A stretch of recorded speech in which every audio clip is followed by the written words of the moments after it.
श्री ओम नमः सिद्धिभ्य। एस सुरासुर मणु सिंध वंदिदं धोदघादिकं मलं प्रणमामि वड्ढमाणं तीर्थं धम्मस्कातारं शेषे पुण्यतीर्थरे ससौ सिद्धे विशुद्ध भावे समणे अणाणदंसं चरित तव वीर्यायारि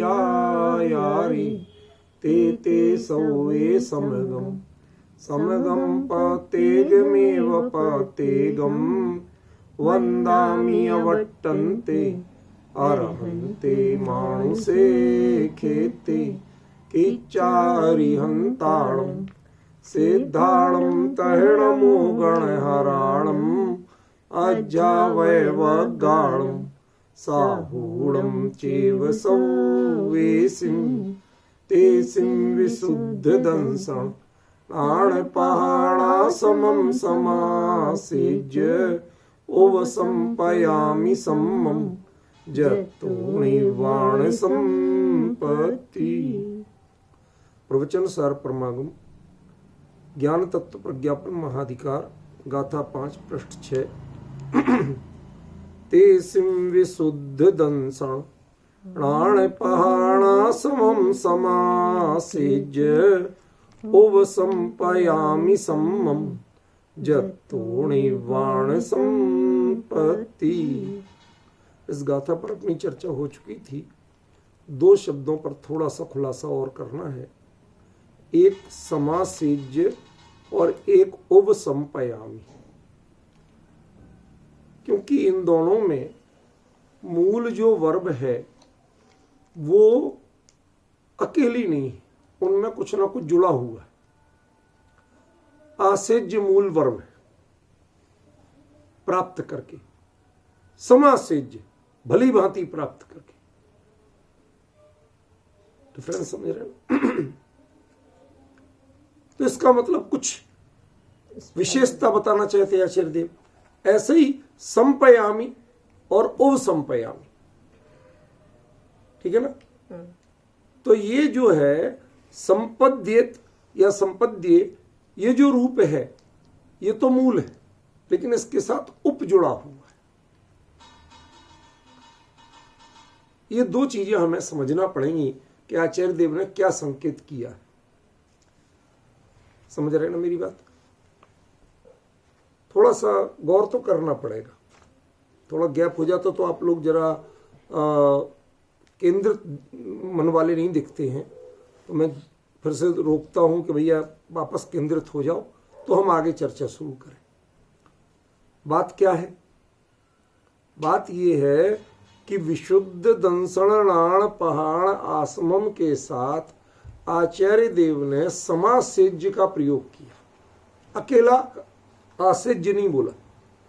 आसेज्य माने प्राप्त करके, और समासेज्य माने भली भांति प्राप्त करके, ठीक है।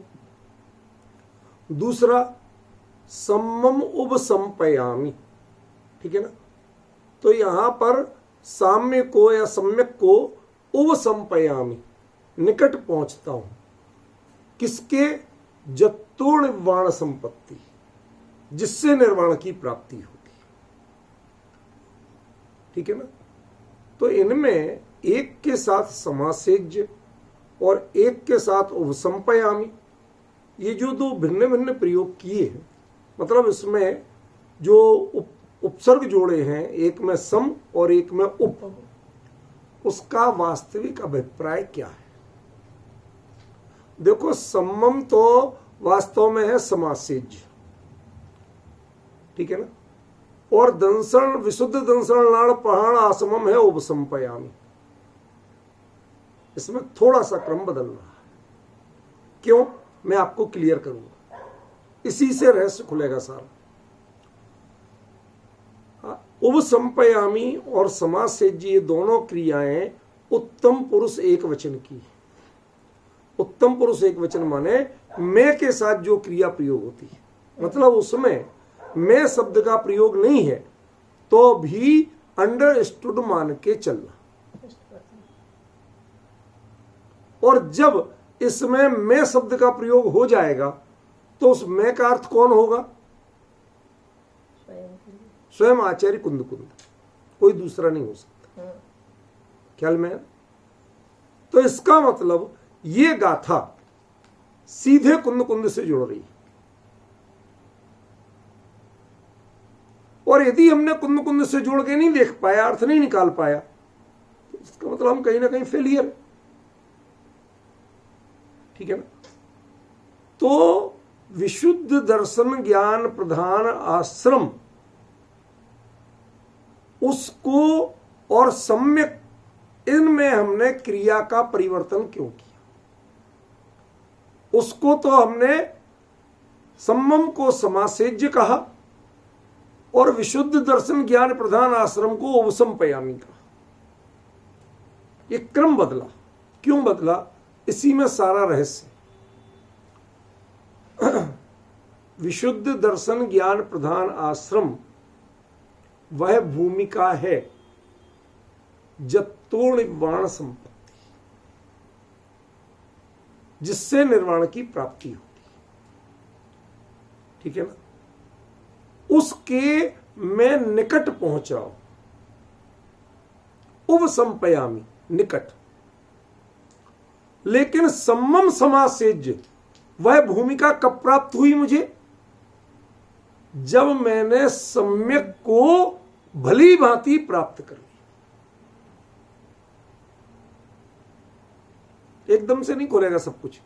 थोड़ा बहुत जब अंतर आता है ना, तो हमारा दिमाग घूम जाता है अक्सर, क्योंकि हमारे यहां चुटकुले दृष्टांत तो है नहीं ना। इतनी गंभीर चर्चा और उसको सीधे शब्दों में खेला जाए तो एकदम से क्लियर नहीं होती। घबराना मत, मैं एक नहीं 10 बार बोलूंगा।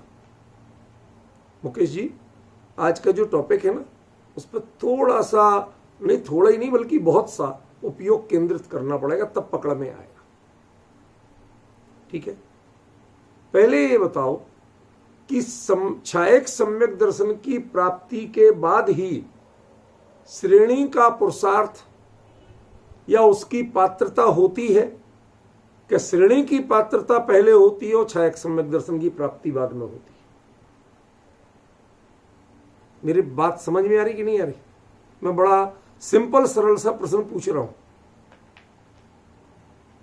आप लोग अभ्यासी हैं, थोड़ा शांत मन से विचार करो कि छायक सम्यक दर्शन जिसको मिल जाए उसके बाद ही श्रेणी आरोहण हो सकता है।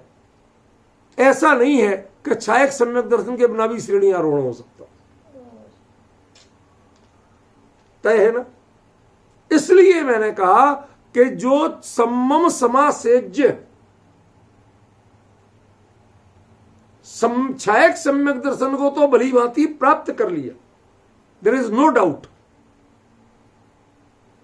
और विशुद्ध दर्शन राण पहाड़ आसमम, उस भूमिका को मैं उपसंपयामी, उसके नजदीक पहुंच गया हूं, जत्तो जिससे निर्वाण की प्राप्ति होती है, वो श्रेणी आरोहण का पुरुषार्थ। और वहां से लेके जो 14वां गुण स्थान है, इसके बीच की जितनी यात्रा है, ये सारी एक आत्म ध्यान की स्थिति है। एक भी ऐसी नहीं है जो लौट के प्रमत्त अवस्था में आने वाला हो।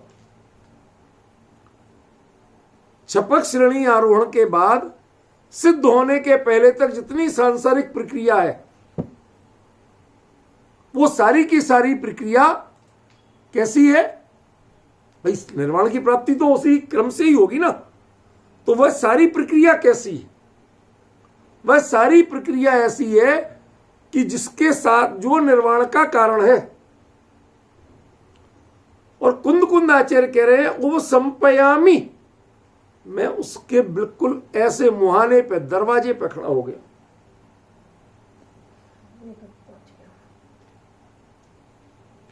तो इस भाव में कर क्यों नहीं लेती?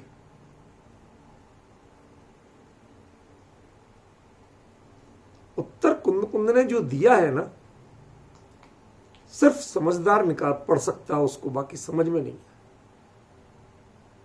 यहां प्रश्न छुपा हुआ है कि भगवान आप उसके नजदीक जब पहुंच ही गए हो, तो श्रेणियारोहण और कर लो, निर्वाण को पालो। संपज्जति निर्वाणम देवासुर मनोराय विहवे। छठवीं गाथा की शुरुआत कहां से है? पहुंचूंगा, पाया जाएगा निर्वाण, लेकिन कैसे? देव असुर मनोराय विहवेहिम। ये जो कहा इनकी, ये क्रम से होगा, ये इसी भाव में होने वाला नहीं।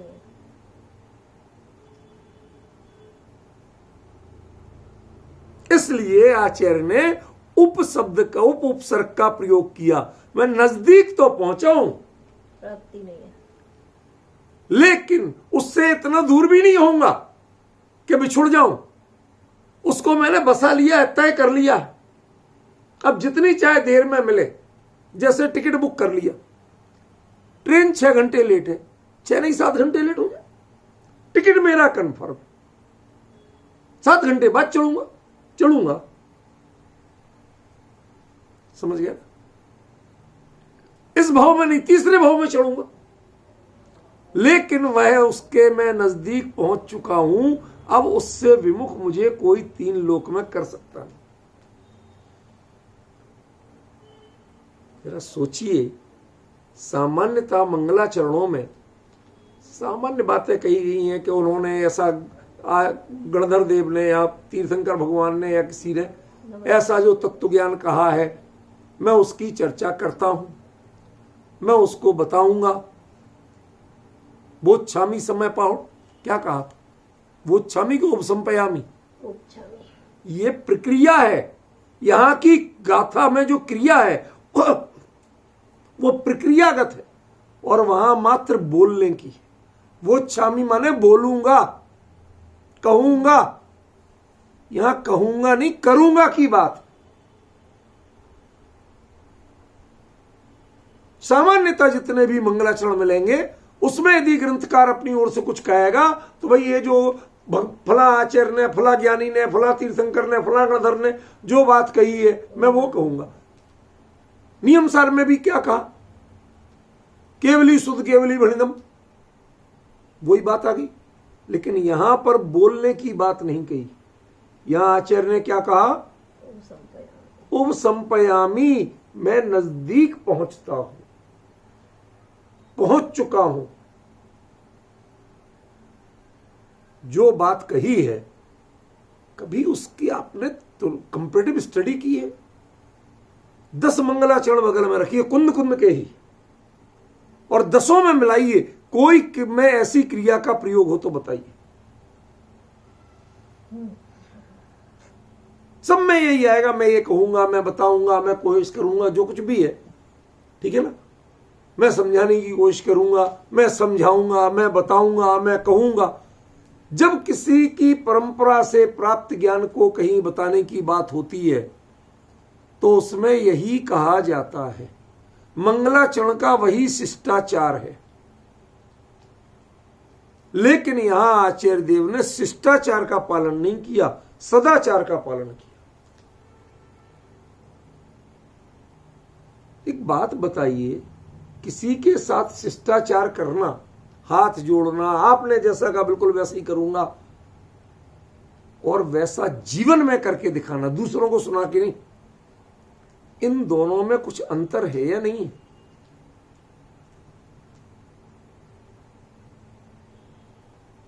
असल में जो चीज मैं बिल्कुल अपने भावों में फील कर रहा हूं ना, मैं उतने खुल के कह नहीं पा रहा हूं।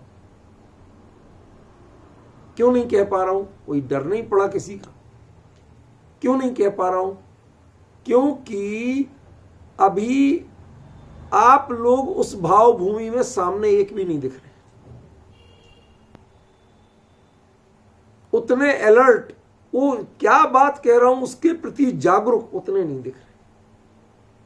प्रॉब्लम ये हुई, ठीक है ना। जब लोग बिल्कुल उसके प्रति क्या निकला उसको ग्रहण करने वाले तैयार बैठे हो ना, तो वो उतनी गहरी बात करने का मजा आता है, मन करता है। थोड़ी देर के लिए दूसरी जगह ले चलते हैं, चलो पुन्नूर हिल। जहां गुफा में कुंद आचार्य देव विराजमान है, अभी अभी विदेश क्षेत्र से आके लौटे हैं और प्रवचन सार की रचना शुरू की। किसी ने पूछा, भगवान क्या करके आए, वहां गए थे, क्या करके आए? सामान्य मंगलाचरण का शिष्टाचार क्या है? उन्होंने जो कहा है वो मैं बताऊंगा, या मैं इस तत्व ज्ञान की बात करूंगा। समझ में आया? और यहां क्या किया? पूछा, आप वहां तक गए थे, क्या करके आए? कि सम्मम समासेज, छायक सम्यक दर्शन को तो भली भांति प्राप्त करके आया, उसमें तो कोई प्रश्न ही नहीं उठा सकता। और साथ ही श्रेणी आरोहण का जो पुरुषार्थ है, जिसके बाद निर्वाण की प्राप्ति अनिवार्य है, उसके मैं निकट पहुंच गया।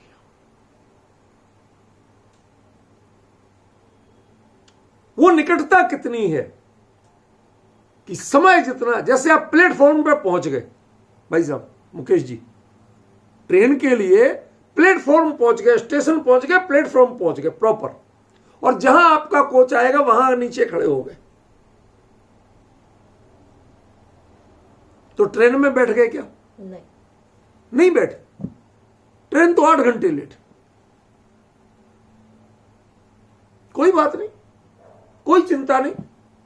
फोन करते हो आप घर पे, चिंता नहीं करना, मैं टाइम से स्टेशन ही नहीं, प्लेटफॉर्म ही नहीं, जहां कोच आएगा मेरा वहां जाके पहुंच गया, वहां हूं। अब ट्रेन नहीं छूट सकती है, चाहे दुनिया में कुछ भी हो जाए।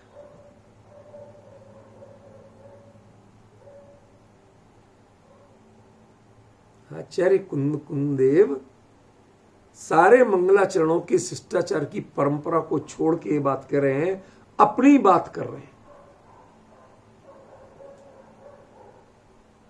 सम्मम समासेज विशुद्ध दंसणाण पहाड़ा समम ओव संपया जत्तो निर्वाण संपत्ति, जिससे निर्वाण की प्राप्ति होती है। तो विशुद्ध दर्शन ज्ञान प्रधान आश्रम क्या हुआ, चर्चा अपन यद्यपि कर चुके। वह जो विशुद्ध दर्शन ज्ञान प्रधान आश्रम है, वह चारित्र की वह उत्कृष्ट भूमिका है जो निर्वाण की अविनाभावी है। मतलब शब्दों पे मत चौंकी, मतलब बताइए। मतलब छपक श्रेणी और उसके आगे का चारित्र जहां से लौट के नहीं आया जाता, जो अप्रतिपाती होते, समझ गए ना? जत्तो हेतु, जैन दर्शन में हेतु को अविनाभावी कहा गया। अविनाभावी एक लक्षणों हेतु अकलंक देव विद्यानंद स्वामी समंतभद्र स्वामी जो न्याय के विद्वान आचार्य हुए, सबने एक लक्षण दिया। वो क्या दिया? उसके बिना वो कार्य नहीं होगा, और होने पर हो गई होगा। जत्तो ये हेतु है, हेतु काम चलाऊ हेतु नहीं होते जैन दर्शन में।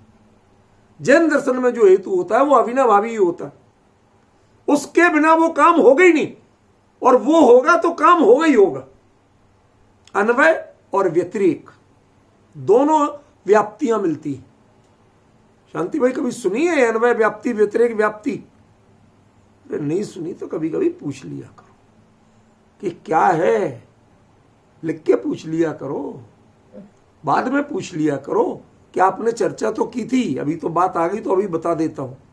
अन्वय व्याप्ति माने साधन के होने पर साध्य का होना ही होना, ठीक है ना? जैसे धुआं दिख रहा है तो धुआं के होने पर अग्नि रूपी साध्य का होना ही होना, ठीक है ना? दोनों में हां हां है, लेकिन उल्टा नहीं है। साध्य के होने पर साधन का होना नहीं है, साधन के होने पर साध्य का। धुआं दिख रहा तो अग्नि पक्की, लेकिन अग्नि हो तो धुआं हो कोई गारंटी नहीं है, निर्धूम अग्नि भी होती है। समझ गए? तीर्थंकर की मां जो 16 स्वप्नों में देखती है वो निर्धूम अग्नि देखती है, धुआं वाली अग्नि नहीं देखती। मतलब क्या मतलब होता उसका? तप तो है, लेकिन जिससे कर्मबंध नहीं होंगे। धुआं माने कालिक, कर्मबंध। इस जीवन में जो साधना होगी उससे कर्मबंध नहीं होगी। कर्म छूटेंगे तो, पर बंधेंगे नहीं। हम लोग जो मेहनत करते हैं उसमें बंधन चलता रहता है, बंधन छूटता नहीं। डिफरेंस समझ रहे? तो जैसे अग्नि निर्धूम भी होती है, इसलिए अग्नि के होने पर धुआं का होना यह व्याप्ति नहीं। व्याप्ति क्या है? धुआं के होने पर अग्नि का होना। धुआं का ज्ञान अग्नि के ज्ञान में कारण है, यह अन्वय व्याप्ति। लेकिन व्यतिरेक उल्टा चलेगा कि जहां जहां अग्नि नहीं होगी वहां वहां धुआं भी नहीं होगा। कारण कब मिलेगा? कि जब कार्य वो जो साध्य होगा तो साधन मिलेगा। अग्नि के बिना आज तक धुआं पैदा नहीं हुआ। धुएं के ज्ञान से अग्नि का ज्ञान होता है। ये एक व्याप्ति, अन्वय व्याप्ति। व्यतिरेक व्याप्ति क्या कहती है? कि जहां जहां अग्नि नहीं होती वहां वहां धुआं भी होता नहीं है। चूंकि यहां धुआं है इसलिए यहां बिना देखे भी अग्नि है। ऐसी अन्वय व्याप्ति और व्यतिरेक व्याप्ति, इन दोनों के साथ जो होता है उसका नाम है अविनाभाव। और अविनाभाव है लक्षण जैन दर्शन में हेतु का। और जत्तो ये हेतु पद है। जत्तो क्या है? हेतु पद है। जिससे, ख्याल में ना, हेतु माने इसके बिना निर्वाण की प्राप्ति हो सकती नहीं है। अब बताओ वो क्या है? अप्रतिपाती आत्मानुभूति, अप्रतिपाती आत्म ध्यान, अप्रतिपाती श्रेणी आरोहण, जिसके बाद गिरना नहीं है, बढ़ नहीं है, गिरना नहीं। ख्याल में है ना? उससे निर्वाण की प्राप्ति होती है। तो अब आपको तय करना है कि किसके साथ तो समासेज्य लगाया जाए कि जिसको हमने भली भांति प्राप्त कर लिया, और किसके साथ उपसंप्यामी, किसके नजदीक पहुंचा। छपक श्रेणी के नजदीक पहुंचे और छायक सम्यक दर्शन भली भांति प्राप्त कर लिया। क्यों? क्योंकि छायक सम्यक दर्शन तो अविरति भी प्राप्त कर सकते हैं, ये तो महावृति थे। ख्याल में है ना? उसमें उतनी कंडीशन नहीं है, लेकिन श्रेणी आरोहण वह उसी भाव से मोक्ष जाने वाले कर सकते हैं। जो उस भाव से मोक्ष नहीं जा सकते वो नहीं कर सकते। छायक सम्यक दर्शन के बाद तीसरे भाव में मोक्ष होता है, हो सकता है। लेकिन पॉइंट समझ में आ रहा? लेकिन छपक श्रेणी के बाद तीसरे भाव में मोक्ष नहीं होता, वो तो उसी भाव से होता है। ख्याल में है? इसलिए एक के साथ उपसंपयामी और एक के साथ समासेज्य। अपने आचार्य की क्रियाओं को पहचाना, कौन से वर्ब की फॉर्म कहां यूज कर रहे हैं,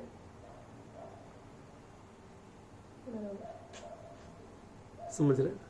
ये चीज आपको बारीकी से समझना पड़ेगी। मैं चर्चा कर चुका था, मुझे लग रहा था इसमें कुछ ना कुछ अभी बाकी है, तृप्ति नहीं हो रही थी मेरे को। तो मैं आध घंटे पहले जो आके बैठा, शांति से पढ़ा, अरे हमने कहा ये तो बड़ी चीज छूट गई है। देखो, जब आचार्य के हृदय में बैठने की कोशिश करोगे, एक एक चीज पूछने की कोशिश करोगे, तो आपको उत्तर बहुत से मिलेंगे। नहीं तो इस पे सारी चर्चा हो चुकी थी, समासेज्य पे भी बोल चुके थे और उपसंप्यामी भी बोल चुके थे। और मैं दिमाग घूम रहा था कि समासेज्य में तो सम उपसर्ग दिया जो दृढ़तावाची है, और उपसंप्यामी में उप उपसर्ग दिया जो थोड़ी सी दूरी वाची है।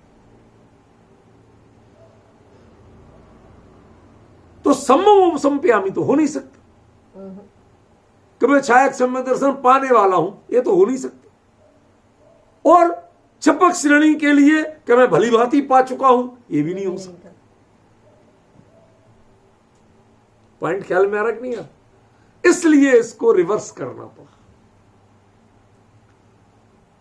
ख्याल में क्लियर। कितना क्लियर कॉन्सेप्ट है। अब लोग कहते साहब कहां लिखा उनने, कहां लिखा उनने, तुम्हें हम कहां से समझाए। आचार्य कुंद कुंद कई जगह लिखते हैं, पढ़ना एक हेतव्वो, प्रज्ञा से ग्रहण करना अर्थ जिनवाणी का अर्थ, तुम अकेले क्षुद्र क्षोभसम से ग्रहण मत करना, शब्दों में मत पकड़ना, कहां लिखा कहां लिखा कहां लिखा। थोड़ी इसका भी प्रयोग करना, क्या कह रहे हैं आचार्य। पहले तो उत्तम पुरुष के एक वचन की क्रिया, मैं ये कर रहा हूं, मैं ही प्राप्त किया है भली भांति और मैं ही नजदीक पहुंचा। तो एक साधक के, कुंद कुंद जैसे महान साधक आचार्य के जीवन में क्या घट सकता है ये बताओ। किसको भली भांति प्राप्त किया और किसके नजदीक पहुंचे। चाहे सम्यक दर्शन प्राप्त किया और छपक श्रेणी जैसे पुरुषार्थ के नजदीक पहुंचे। अपना वो सारा जान लिया, अब बस ट्रेन आने की देर है। ट्रेन जब वो चौथा काल मिलेगा, मनुष्य पर्याय और चौथा काल दोनों मिले, हो जाएगा। लेकिन मेरे लिए, मैं ना भावों से उससे दूर हो रहा हूं, जब भी बताया था लोकांतिक देवों वाली बात, मैं भावों से दूर नहीं हूं। अविरत हो के भी पूर्ण व्रत के भाव से दूर नहीं। कल्पना कीजिए, जो अकेले सिर्फ मुनि दीक्षा के अलावा किसी प्रसंग में भगवान तक की अनुमोदना नहीं करते। क्या तीर्थंकर परमात्मा के परिणामों की अनुमोदना नहीं करते, एक परिणाम की अनुमोदना करते हैं, मुनि दीक्षा। सब केवल ज्ञान तो उससे भी बड़ी चीज है, दीक्षा से बड़ी चीज है कि नहीं?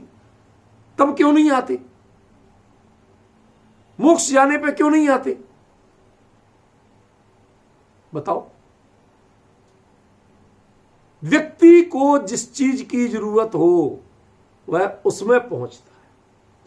लोकांतिक देवों को अगले भाव में मुनि दीक्षा वाले काम बस उतना ही बाकी है, बाकी तो समय पता है। ख्याल में? इसलिए अकेले उस प्रसंग में अपनी रिफ्यूलिंग कराने आते हैं। भगवान दीक्षा आप ले रहे और हम फील कर रहे कि जैसे हमारी दीक्षा, हम उस वैराग्य की अनुमोदना कर रहे हैं। ख्याल में आ रहा? बहुत कह चुका हूं आपको, लोकांतिक देव वाली बात दोबारा नहीं कहूंगा, संकेत मात्र कर रहा हूं। उपसंपयामी, मैं उसको ऐसी जगह हूं जहां से हमारी ट्रेन छूट नहीं सकती है, तय है। तीसरे भाव में जाऊंगा ही जाऊंगा। ख्याल में? मतलब कभी कभी इतना आनंद आता है। कुंद कुंद आचार्य देव ने इतना स्पष्ट लिखा, फिर भी लोगों को कुछ ना कुछ इफ एंड बट्स लगते हैं, तो लगते हैं, मैं क्या कर सकता हूं। इसमें मैं कहूंगा, मैं बताऊंगा, मैं लिखूंगा, कुछ नहीं कहा। मैं उसके पास पहुंचता हूं और एक को मैं भली भांति पा चुका हूं। दो क्रियाएं एक साथ प्रयोग, एक को मैं पा चुका हूं और एक के नजदीक पहुंच चुका हूं बिल्कुल। अब तय करो आप कि किसे पा चुके और किसके नजदीक पहुंचे। जो विशुद्ध दर्शन ज्ञान प्रधान आश्रम चरित्र की वह भूमिका जिसमें मोह भी नष्ट होता है और क्षोभ भी नष्ट होता है, राग और द्वेष दोनों नष्ट होते हैं, वो छपक श्रेणी की भूमिका है। समझ रहे हो आप? अगली गाथा और उससे अगली गाथा, चारित्रम खलु धम्मो, धम्मो जो सो समोत्र निदिष्टो मोह खो वीणो परिणामो अपणो हु समो। सारी बात वहां पहुंच रही है। सातवीं गाथा तक आचार्य देव विदेश क्षेत्र से अपने को जोड़े रहेंगे। आठवीं गाथा से वह ज्ञान तत्व का प्रज्ञापन शुरू कर देंगे। सातवीं गाथा तक ज्ञान तत्व का प्रज्ञापन नहीं है, धोखे में मत रहना। स्वयं का पांचवी गाथा यह विशुद्ध रूप से मंगलाचरण की नहीं है, 4 गाथा तक ही मंगलाचरण है। 5वें में आत्मनिवेदन, और जो अपना निवेदन किया उसका स्पष्टीकरण है 6वीं और 7वीं गाथा। तब जाके 8वीं गाथा से ज्ञान तत्व का प्रज्ञापन शुरू, उसकी भी भूमिका बनती है, सीधा प्रज्ञापन शुरू नहीं होता। ज्ञान तत्व के प्रज्ञापन की भूमिका शुरू होती है 8वीं गाथा से। क्रम से आएगा, आपको सब बताएंगे, सब स्पष्ट करेंगे, अभी एक साथ नहीं, अभी तो आपको संकेत कर रहे हैं। 4 गाथा तक विशुद्ध शिष्टाचार है। मैं इन सबको नमस्कार करता हूं, मैं इनको नमस्कार ऐसे करता हूं, ऐसे सब नमस्कार की बात है, शिष्टाचार। 5वीं गाथा में उन्होंने मैं फला विषय कहूंगा ऐसा प्रयोग नहीं करके क्या कहा, एक को तो मैंने प्राप्त कर लिया है भली भांति और दूसरे के नजदीक पहुंचा। अब आप डिफाइन करके बताओ कि किसे प्राप्त कर लिया और किसके नजदीक पहुंचे। मैं आपकी बात मानने को तैयार हूं कि हां साहब, सम्मम का अर्थ सम्यक दर्शन नहीं है, साम्य है। और वह साम्य जब 8वीं 7वीं गाथा में क्लियर करते हैं कि मोह और क्षोभ से रहित परिणाम है, तो वह श्रेणी आरोहण का होगा ना, होगा ना, तो उसके साथ समासेज्य कैसे लगेगा।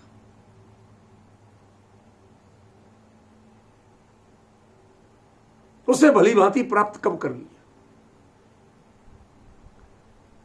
समझ गए। और फिर विशुद्ध दर्शन ज्ञान प्रधान आश्रम भूमिका, उसका अर्थ क्या करोगे। इसलिए आज मैंने क्रियाओं का स्थान बदला। सम्मम समासेज्य विशुद्ध दंसण पहाण आसमो संपयामी जत्तो निर्वाण संपत्ति। This the confirm and perfect अन्वय, कोई डाउट नहीं जिसमें, और कोई इसमें गुंजाइश नहीं है कि इसमें फेरबदल आप कर सको। इसी के बेस पे अगली गाथा जो शुरू होगी वो सीधे कहते हैं संपज्जति निर्वाणम। निर्वाण संपत्ति यहां का कि जिससे निर्वाण की प्राप्ति होती है, तो कहते निर्वाण की प्राप्ति कैसे होती, कैसे होती। एक बात बताओ, आप जैन दर्शन में कहीं भी निर्वाण की प्राप्ति का जो प्रकरण पढ़ेंगे तो कैसे लिखी है, सम्यक दर्शन ज्ञान चरित्र मोक्ष मार्ग। सम्यक दर्शन ज्ञान चरित्र से रत्नत्रय से मोक्ष की प्राप्ति होती है कि नहीं होती। लेकिन वहां तो अगली गाथा में ये बात ही नहीं की। संपज्जति निर्वाणम देवासुर मनोराय वे। पॉइंट समझ रहे मुकेश जी। इनके सबके वैभव के साथ वो निर्वाण को पाता है। इसका संकेत क्या है, संकेत क्या है, पहले पहचानो। वो संकेत माने वह जैन दर्शन का सिद्धांत का इतना बड़ा ग्रंथ, और उसमें निर्वाण की प्राप्ति देवासुर मनोराय वे हम इनके वैभव से बता रहे। वैभव से निर्वाण की प्राप्ति होती है। आप बताइए, कुंद जैसे महान विरक्त आचार्य, और वो ये कहेंगे कि मैं वैभव से निर्वाण चला जाऊंगा, नहीं जा सकता। क्या ये सिद्धांत जैन दर्शन में है कहीं। अब समझ रहे कि आगे अर्थ क्या लगने वाला है। जो आत्मकथन यहां किया, संपयामी, मैं उसके नजदीक पहुंचता हूं जिससे निर्वाण की प्राप्ति होती है। तो कैसे हो जाएगी, देवासुर मनोराय वे। यूं तो वो जनरल बात है, इसीलिए उसमें संपज्जति का प्रयोग किया, संपज्जामी का प्रयोग नहीं किया, मैं का प्रयोग नहीं किया। जनरल छायक सम्यक दृष्टि जीव जो छपक श्रेणी के पुरुषार्थ आदि के बारे में तत्पर होते हैं, पहचान लेते हैं, वह यदि तीसरे भाव में मोक्ष जाएंगे तो बीच के भाव देवासुर मनोराय वे कोई भी हो सकते हैं। चक्रवर्ती का भी हो सकता, कुंद को चक्रवर्ती हो, असुर राज वो भी हो सकता है, वो भी उनको नहीं होना था।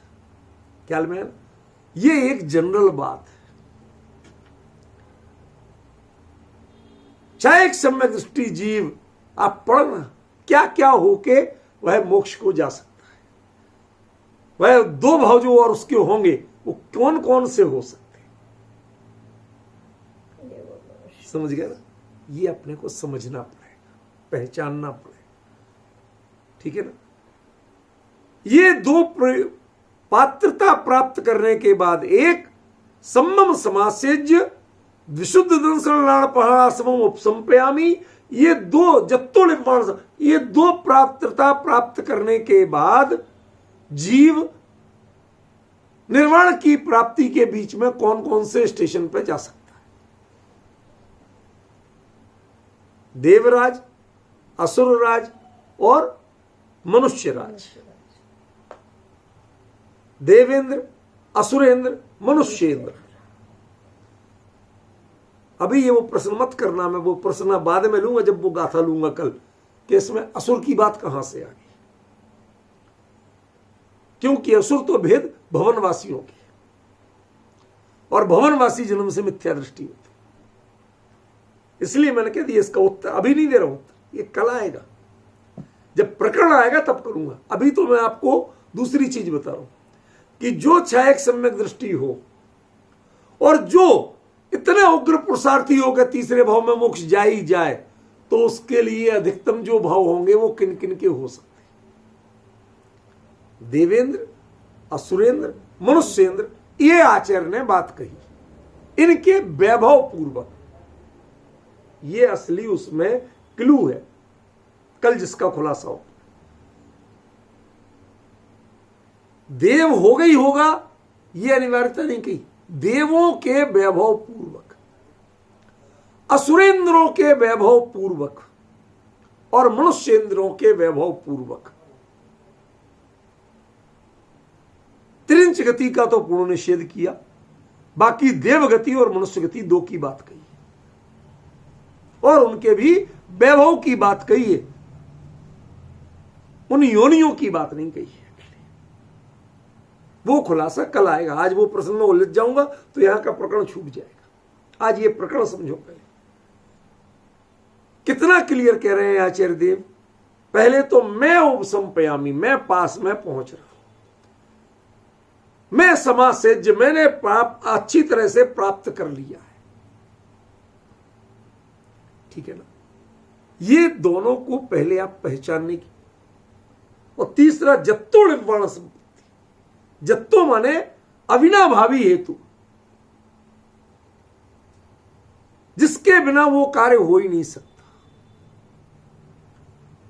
ट्रेन में सफर करना है, आपका कंफर्म रिजर्वेशन टिकट है कि नहीं है, कि वो मेरे हाथ में है, कहते हैं आपको इस ट्रेन में चढ़ने से कोई नहीं रोक सकता। समझ गए ना। ये जो छायक सम्यक दर्शन के साथ विशुद्ध दर्शन ज्ञान प्रधान आश्रम के निकट पहुंचना, ये वह अनिवार्य पात्रता है जिससे निर्वाण की प्राप्ति होती ही होती है। समय कितना लगेगा इसकी कोई कंडीशन नहीं है। क्यों? क्योंकि चौथे काल के शुरुआत का समय हो तो वहां तो कितनी आयु थी? 84 लाख पूर्व। सीमंदर स्वामी की कितनी है? 1 करोड़। कोटि पूर्व।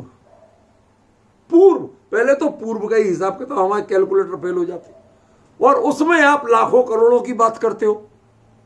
कितना ही समय लग जाए, समय इंपॉर्टेंट नहीं है। तो इंपॉर्टेंट क्या है कि भव उतने से ज्यादा नहीं, तीसरे भाव में जाओगे ही जाओगे। ख्याल में, घड़ी घंटे की वैल्यू नहीं है, इतना ही अंतर पड़ेगा। ख्याल में, इसलिए उन्होंने कहा उपसंपयामी, मैं नजदीक तो पहुंच चुका। अभी मैं जितना देख रहा हूं ना उस भाव को, जब आप जैसे आप लोगों को मैंने कभी कभी देखा है कि जैसे कोई सची बने इंद्राणी, तो जब भगवान का जन्म कल्याणक होता है तो सची भगवान को लेके आती है, माता के मतलब अंतःपुर से गर्भगृह से लेके आती है, तो वो यद्यपि क्या है, प्रतिमा जी हैं और क्या है, साक्षात बल। अभी आज की बात कर रहा हूं जो पंचगणक होते हैं, लेकिन वह हर्षित कैसे होती है, जैसे मैं सचमुच में तीर्थंकर बालक को लेके आई हूं। कैसे नृत्य करते भाव विभोर होके टकटकी बांध के देखती हुई आती है। जब तक आप उस भाव भूमि पर नहीं पहुंचेंगे, जब तक आपको नहीं लगेगा कि हाँ ये जन्म कल्याणक हो रहा है और जन्म कल्याणक के बाजे बज रहे हैं, तब तक उस प्रतिमा में तीर्थंकर का रूप नहीं दिखेगा, तब तक आपके परिणामों में वो हर्ष नहीं होगा। ऐसे ही जब तक आपको ये नहीं दिखेगा कि आपके कुंद कुंद बोल रहा हूं, वह कहां खड़े हैं, क्या पाके आए हैं, छायक सम्यक दर्शन पाके आए हैं और छपक श्रेणी की पात्रता के निकट पहुंच गया है, वह खड़े हैं और गारंटी से तीसरे भाव में मोक्ष जाने वाले हैं, इसकी घोषणा वो स्वयं कर रहे हैं। क्या आप इसको पकड़ पा रहे हो? यदि कुंद कुंद के असली भक्त हो तो इतना सुन के आपका हृदय बल्लियों उछलना चाहिए, जमाइयां नहीं आना चाहिए। समझ रहे हो? ये थकान का विषय नहीं है, इससे तो मुर्दे की नींद टूट जाए वो विषय है। यदि रुचि है, यदि कुंद कुंद के प्रति वो बहुमान है, तो इतना जानने के बाद तो मुर्दे भी उठ के खड़े हो जाएं, ऐसा विषय है। समझ में आ रहा है कि नहीं आ रहा? क्या मैं आगे नहीं बढ़ पा रहा हूं, मैं मतलब इतना हर्षित हूं कि आचार्य देव ने खुद क्लियर कह दिया, दो क्रियाओं का कितना सटीक प्रयोग किया। एक समाज से मैंने भली भांति प्राप्त कर लिया, I have achieved, there is no doubt, I have achieved. और दूसरा, आई एम नियर अबाउट छपक श्रेणी, I am near about that process जिससे निर्वाण की प्राप्ति होती है।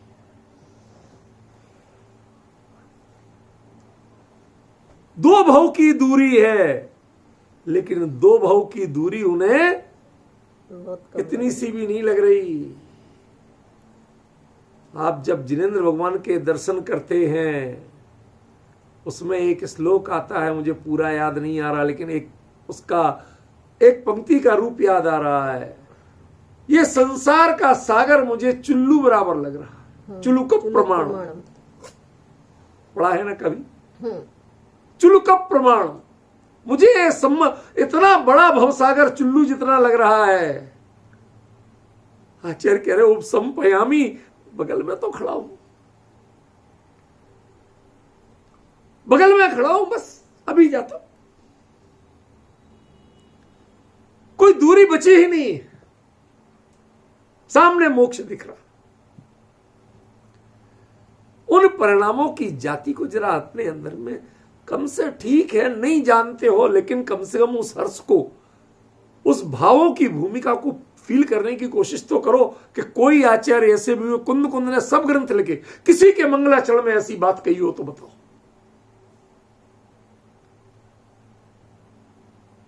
सब में कहा मैं ये कहूंगा, मैं ये कहूंगा, मैं ये कहूंगा, इसका व्याख्यान करूंगा, ये बताऊंगा, सब में ये बातें की। एक प्रवचन सार ऐसा है, इसमें ऐसी बातें नहीं की, इसमें सीधा कहा, वो सब मैं बिल्कुल वहां पर पहुंच चुका हूं, मैं वहीं खड़ा हूं। जित्तो निर्वाण संपत्ति, मैं उसी पॉइंट पे खड़ा हूं जहां से निर्वाण की प्राप्ति होती है। पार्श्वनाथ का निर्वाण कल्याणक का दिन हो और आप स्वर्ण भद्रकूट पे खड़े हो, तो आपके परिणामों की जाति क्या होती होगी? सुबह से कोई बोल रहा हो, बस देखो समय हो रहा है, बस भगवान का निर्माण होने वाला, उस समय आपके परिणामों, आप वहां खड़े हैं, आपको क्या लगता है ये बताओ। घर में जैसे अपने मंदिर में चलाते हो लड्डू, ऐसे ही लगता है क्या? नहीं। वो आप यदि अपने परिणामों में फीलिंग का अंतर नहीं ला पा रहे हो, तो आपके चेहरे पे दिख रहा है मैं कि वो अंतर नहीं ला पा रहा हूं, इसलिए तो मैं इतना जोर दे रहा हूं। मुझे वो फीलिंग्स चाहिए, भले ही पार्श्वनाथ स्वामी का निर्माण कितने साल पहले, हजारों साल पहले हो गया, लेकिन उनके निर्माण कल्याणक के दिन यदि वहां पर आप खड़े होंगे स्वर्णभद्रकूट पर, और वो सूर्य की प्रथम किरण के साथ निर्माण होना, और उस समय तक आप पहुंच गए, निर्वाण लड्डू अभी चढ़ा नहीं है, गोला चढ़ा नहीं है, भगवान के निर्वाण कल्याणक कार्य नहीं हुआ, आप पहुंच गए, बिल्कुल खड़े हैं साहब। बच्चों के वीडियो कॉल लगा लेते हैं, बेटा देखो वहां खड़े हैं, अभी भगवान का निर्वाण होने वाला है। तो वो तो कब का हो चुका, ऐसा फील करते हो क्या? अभी होने वाला है, मैं उसका साक्षी। ये परिणामों की जाति का अंतर समझ में आ रहा है? मैं उस जाति की बात कर रहा हूं। आपको यूं लगना चाहिए कि कुंद कुंद वहां खड़े हैं जहां से निर्वाण की प्राप्ति होती है, और कहते अभी जाने वाला हूं, बस अभी देखो। ये जो परिणामों में मोक्ष की अत्यंत निकटता और अत्यंत स्पष्टता, देयर इज नो डाउट। ये कौन कह सकता है पंचम काल का जीव कि मैं कब जाऊंगा? ये भगवान के समो शरण में अपना भविष्य साक्षात भावमंडल में देख के आने के बाद तो कोई कुंद कुंद जैसा महान पुरुषार्थी ही कह सकता है, बाकी लोग तो डींगे हाँक सकते हैं, कह नहीं सकते, कहने के अधिकारी नहीं।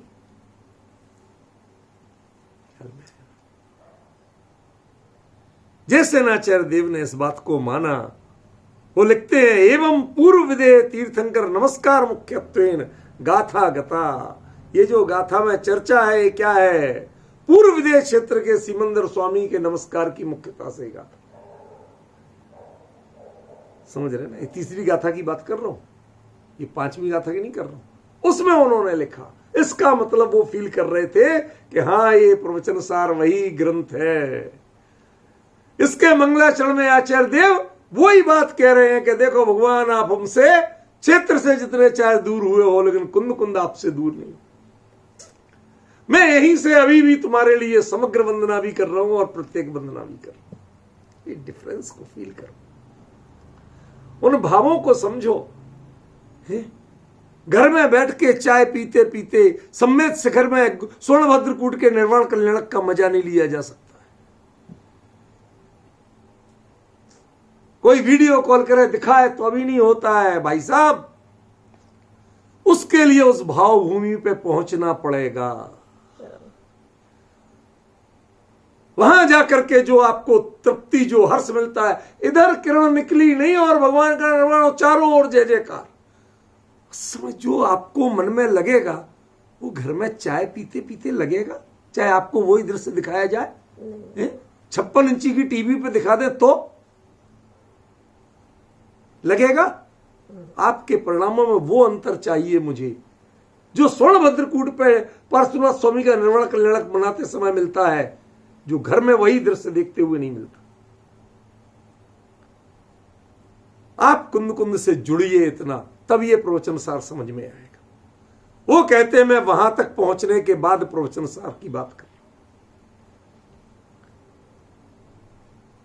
कितनी गहरी बात है और कितना स्पष्ट कथन है। लोग बात कहते कहां लिखा? मुकेश जी, कई लोग कहते आप खींचतान करके अर्थ निकालते हो, कहां लिखा है? कहां लिखा है कि विदेश क्षेत्र गए थे? कहां लिखा कि वहां से आके ये ग्रंथ लिखा है? मतलब आश्चर्य होता है कि आप कैसे विद्वान हैं। आप कुंद कुंद क्या कह रहे हैं वो आपको समझ में नहीं आ रहा, बाकी लोग कुंद कुंद के बारे में और लोग क्या कह रहे हैं वो समझ में आ रहा नहीं आया समझ में। एक छोटा सा चुटकुला सुनाता हूं, बिल्कुल सटीक। एक आदमी बहुत बीमार था, ऐसा रह गया।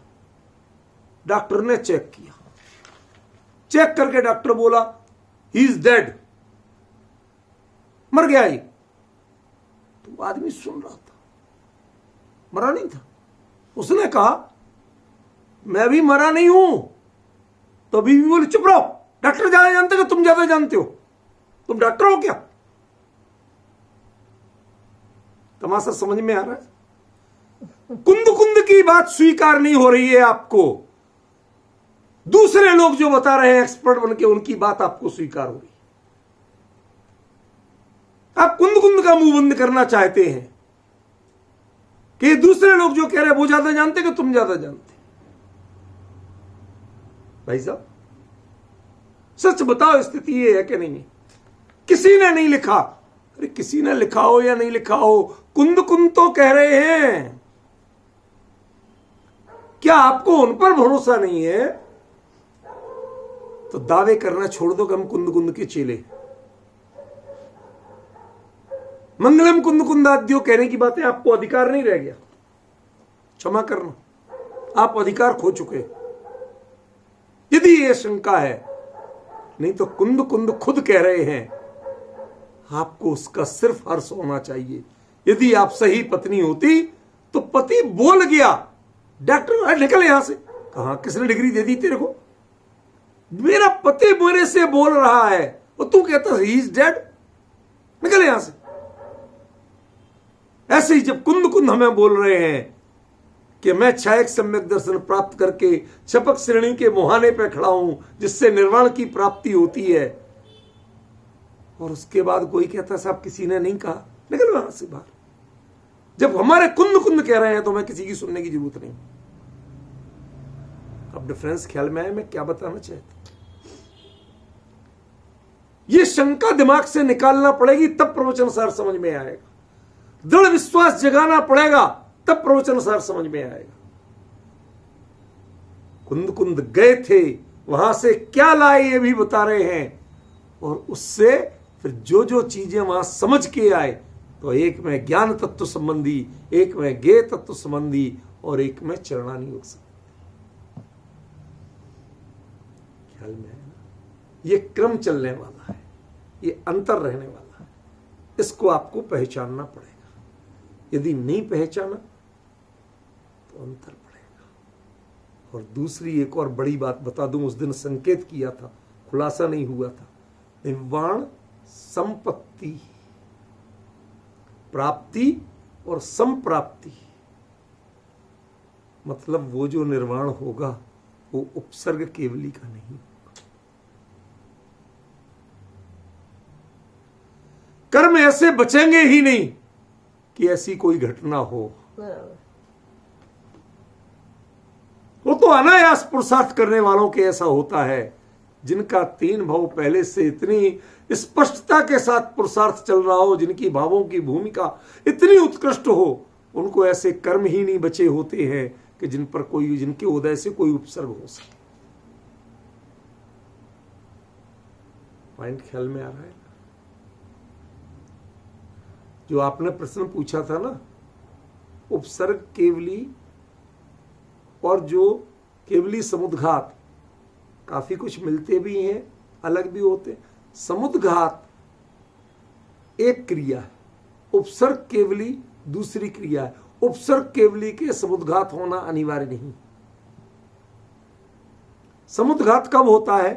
कि जब आयु कर्म के निषेध ज्यादा बचे हों और देह अभी पूरी हो रही हो, काल पूरा हो गया हो, आयु का स्थिति काल पूरा हो गया हो, क्योंकि चरम शरीरी अनपवर्त्य आयुष्क होते, चरम शरीरी कम आयु नहीं भोगते।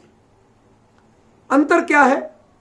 आयु का स्थिति काल पूरा हो गया, लेकिन प्रदेश बंध ज्यादा है और स्थिति बंध पूरा हो गया, तो समुद्घात होता है। समझ गया?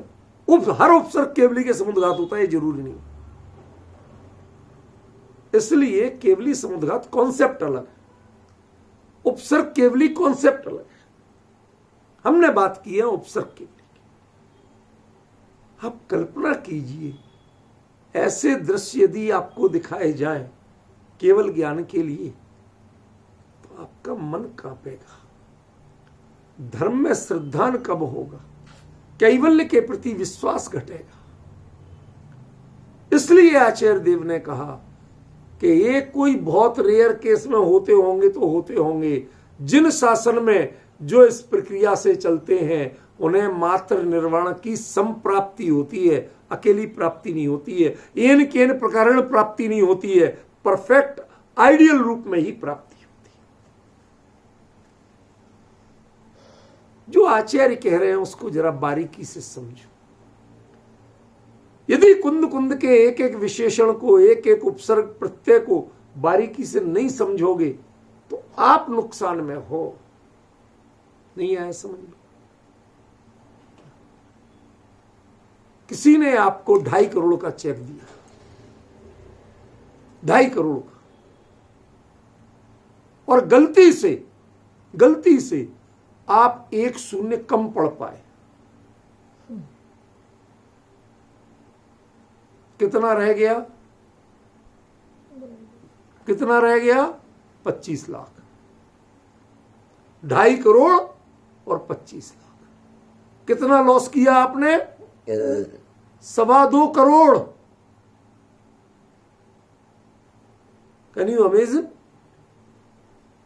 1 जीरो में प्रॉपर नहीं पढ़ पाया, उतने में लॉस कितना हुआ? 25 लाख पाया, ये मैटर नहीं है। आपने 2.25 करोड़ गंवाया, ये मैटर है। इसलिए ज्ञानी जो कह रहे हैं उनमें यदि एक मात्रा भी आप चूक गए, उससे आप ये तय मानना कि निर्वाण की प्राप्ति और संप्राप्ति इसका फर्क नहीं पकड़ पाए आचार्य का, तो आपने 2.25 करोड़ गंवाए, 25 लाख पाए। इतना अंतर है इसमें जी भाई साहब, इतना अंतर है। इसलिए आचार्य की एक मात्रा को भी कम मत कर देना, इधर का उधर मत कर देना। वो उन्होंने बहुत सोच समझ के प्रयोग की। जैसे आज बताया ना, किसके साथ समासेज, किसको हमने भली भांति पा लिया है और किसके नजदीक पहुंचो। ऐसे ही निर्वाण की जिन शासन में संप्राप्ति ही होती है, अकेली प्राप्ति नहीं होती है, वो तो हो जाती है किसी किसी के साथ। भाई साहब, ड्राइविंग करते हो, कोई ना कोई व्हीकल तो चलाते हो, दुर्घटनाएं सोच के चलाते हो, दुर्घटना सोच के लेके निकलते हो घर से। अभी पहुंचते हैं, दूरी कितनी है, गाड़ी अपनी टिच एंड फिट, अभी पहुंचते। ये खोटे विचार लाके कभी मंजिल पे निकला नहीं जाता। हमारे यहाँ दिल्ली में, हमारे यहाँ क्या तो मुकेश जी की दिल्ली है, उनके यहाँ कहा जाता है रोते रोते जाओ मरे की खबर लो। सोचनी नहीं। जिन शासन में निर्वाण की हमेशा संप्राप्ति होती है, प्राप्ति क्यों? इतना आइडियल रूप होना चाहिए कि हर कोई उसको पाना चाहे। समोषण में इतना वैभव लुटाता क्यों है इंद्र? ताकि हर कोई वीतराग जिनेंद्र देव ऐसा है। अरे बाहर का भी देखो तो ऐसा किसी के पास नहीं है। आप विश्वास नहीं करेंगे, एक प्रकरण बताता हूं। ऐसा लिखा है, मैंने खुद पढ़ा है, कि जो इंद्रभूति गौतम वगैरह थे ना, 3 भाई, अग्निभूति, वायुभूति, इंद्रभूति, ये तीनों थे। ये तो कर्मकांडी थे, ब्राह्मण थे, यज्ञ हवन कराते थे। तो भगवान महावीर का समोषण लगा तो देव विमानों से जा रहे थे। तो इन्होंने देखा उधर से आते हुए विमान, तो उन्होंने जोर जोर से आहुतियां देना शुरू किया। इन्होंने सोचा देखो मैंने इतने अच्छे मंत्र पढ़े कि देवता चल के आ रहे हैं, लेकिन वो तो रुके ही नहीं, आगे बढ़ गए और जोर जोर से पढ़ते रहे, आइए आओ स्वाहा स्वाहा। काय को रुकना थे?